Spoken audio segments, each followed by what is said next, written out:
Ronaldo ကစကားကိုအမျိုးမျိုးပြောတတ်တာလားအရင်တော့ဖြေခဲ့တဲ့အင်တာဗျူးတွေနဲ့အဖြေချင်းကွာနေတဲ့ Ronaldo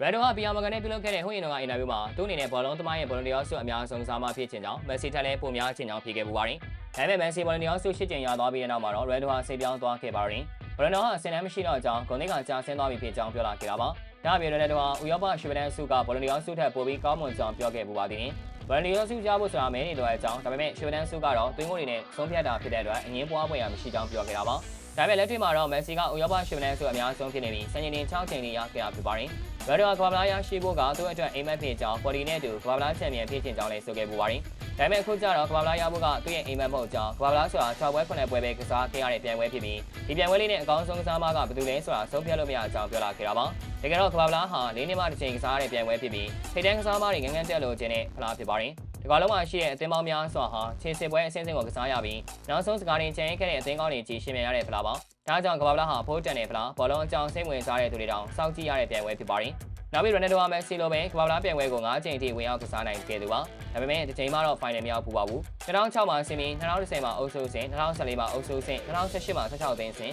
2020မှာ quarter final တို့ကိုသာရောက်ခဲ့ပူတာဖြစ်ပါတယ်။ဒါအပြင်ကစားမဘွားမှာသွင်းကိုပေါင်း1000နီးပါးသွင်းထားပေမဲ့ Ronaldo ဟာကစားမလားရှုံးထွက်အဆင့်တွေမှာတော့ဂိုးမသွင်းနိုင်သေးဘူးဖြစ်ပါတယ်။ပြီးခဲ့တဲ့ကပီယာမကန်နဲ့ပြုလုပ်ခဲ့တဲ့အင်တာဗျူးမှာ Ronaldo ကကဘာလာရယူဖို့ရာကျွန်တော်အိမ်မက်မဟုတ်ပါဘူး။ကျွန်တော်အကောင်းဆုံးကစားသမားကဘယ်လိုလဲဆိုတာဆုံးဖြတ်ဖို့အတွက်6ပွဲ9ပွဲပဲကင်ရတဲ့ပြိုင်ပွဲကအဆုံးဖြတ်မပေးနိုင်ပါဘူးလို့ဒါကမတရားဘူးလေကဘာလာမရလဲကျွန်တော်ကအကောင်းဆုံးပဲလို့ဆိုခဲ့တာပါ။ကဘာလာရဖို့ကသူ့ရဲ့အိမ်မက်မဟုတ်ဘူးဆိုပေမဲ့လာမယ့်2026ကဘာလာပြီးရင်ဂျော်ဂျီယာနဲ့လက်ထပ်သွားမှာဖြစ်ကြောင်းလက်ထပ်ပွဲမှာကဘာလာနဲ့ပေါင်ဝင်မှာဖြစ်ကြောင်း Ronaldo ကအခုလိုပဲပြောပါတယ်။ဂျော်ဂျီယာကကျွန်တော်ဘွားရဲ့ချစ်ရဆုံးသောမိန်းကလေးဖြစ်ပါတယ်။ဒါကြောင့်လည်းကျွန်တော်သူ့ကိုလက်ခွဲခွင့်တောင်းခံခဲ့ရပါ။ဒါကအထူးဆန်းမဟုတ်ပါဘူး။သူကကျွန်တော်နဲ့ကျွန်တော်မိသားစုကို view site တယ်ကျွန်တော်ကိုနားလည်ပြီးတယ်ပြီးတော့ထူးလဲထူးကြပါတယ်။ကျွန်တော်တို့2026ကဘာလာပြီးရင်လက်ထပ်သွားမှာပါ။ချန်ပီယံစုတသိက်ကြီးနဲ့အတူဘောပြလို့ပြောသားခဲ့လိုက်တာဖြစ်ပါတယ်။ကဘာလာကအိမ်မက်မဟုတ်ဘူးဆိုပေမဲ့ရအောင်ယူမယ်လို့တော့ Ronaldo ကအပိုင်တထားပုံရပါတယ်။ Ronaldo ရဲ့အင်တာဗျူးတွေကရှင်းနေတော့ဖြေချပုံတွေကကွဲလွဲနေတာတော့အမှန်ပါပဲ။ပရိသတ်တွေကရော Ronaldo ရဲ့ပြောစကားတွေကိုဘယ်လိုမြင်လဲ comment မှာဖြေချပေးသွားခဲ့လို့ရပါတယ်။အားလုံးကိုကျေးဇူးအထူးပဲတင်ရှိပါရစေခင်ဗျာ။